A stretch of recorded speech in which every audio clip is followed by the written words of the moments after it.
Pleased to have right here on my set the president of the Houston Texans, Jamey.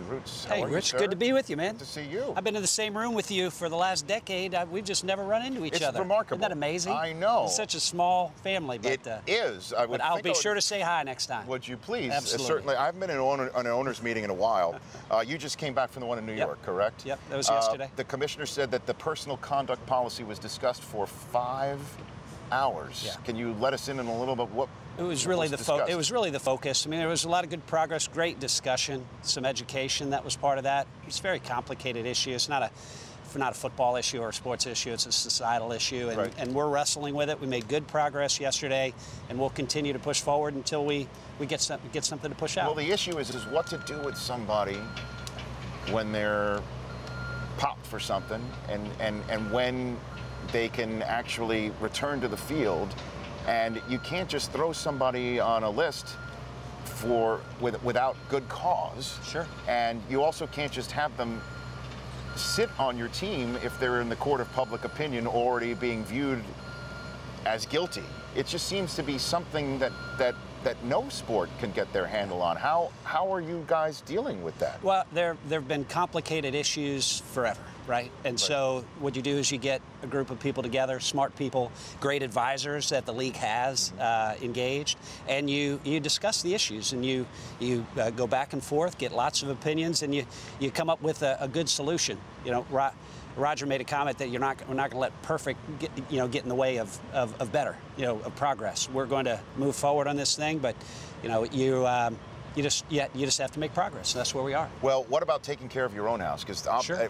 I sort of, from my position, talking about this, nobody tunes into sports shows wanting it to sound like the nightly news, right? Right. So sometimes I just sort of lost it on the air a little bit a couple weeks ago, just saying, well, one way to fix this problem is not to have anybody get into the problem in the first place. Yeah. So what about taking care of your own house, sure. with your own 53-man, with your own practice squad? What are the Texans doing on this front to make sure on the preventative aspect is taken care of? Well, you have lots of people who are cycling through your organization, and as we mentioned earlier, this is a societal issue, right? So you do the best job that you can on the front end to evaluate the character of the men that'll be part of your football program and the people that'll be a part of your administrative staff. When we first started the Texans, remember our first ever meeting, Bob only spent about a minute or a minute and a half. He said, it's real easy around here.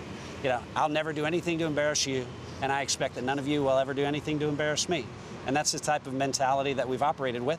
We're not always perfect, but you've got to do your best. And then when you have issues or instances, learn from that and get better. This is a get better league, and we're going to get better from this situation. And I tell you, when we look back on this, I think this is going to be a critical turning point where the National Football League led society by addressing an issue that nobody's been, up for taking on in the past. Right.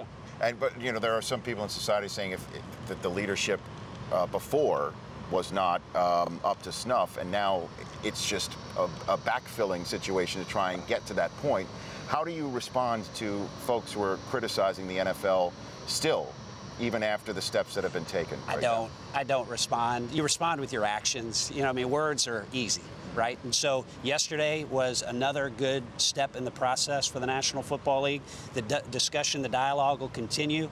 I know Roger and his team in New York are working on this constantly until we get a program that we can roll out that'll make a difference. But beyond the punishment and that piece of it, you've got the education that needs to go on. There's the counseling that needs to be part of this. All of these are very important components of what is a comprehensive program where we will be better for having had this experience. And I think we'll serve as an example for the balance of sports and for the balance of society. In the couple of minutes I have with you left, sure.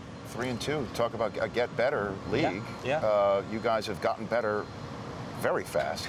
Where do you place the Texans in your mind 5 games into the season, getting set for a big game tonight? Well, there's a lot of transition this offseason. When the good and bad, you have a season like we did. You have the #1 selection. We have a new coaching staff led by Bill O'Brien. It's brought in, he's a great guy. He's tough. He's disciplined. Our team's well prepared. We're team first.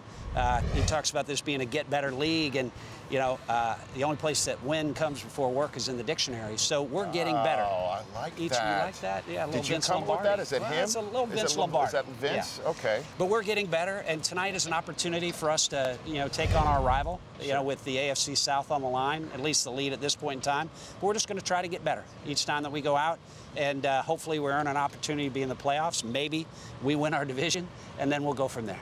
It's incredible how have you? I don't remember the last time somebody signed a huge contract and within days actually started paying dividends. Yeah. J.J. Watt is essentially a dream come true in so many ways, not only with his own self, but for the franchise. Just in the last minute, yeah. I give you the floor on J.J. Watt. Well, J.J. Watt's an incredible talent, right? And you see that every Sunday. J.J. Watt works as hard as anybody in any locker room. After he signed his contract, the next day at 3 or 4 in the morning, he's working out, right? You know, to demonstrate that I'm committed to showing that I'm worth this. But what he does in the community is absolutely amazing, and that has not tailed off at all.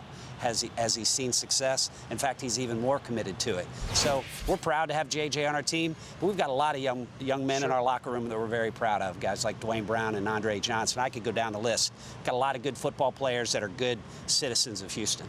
Good to see you. Good to be with you. Thanks for spending time. I appreciate it. I'll say hi next time. Would you please? Well, thanks for saying hello today. That's Absolutely. Jamey Rootes, the team president of the Houston Texans.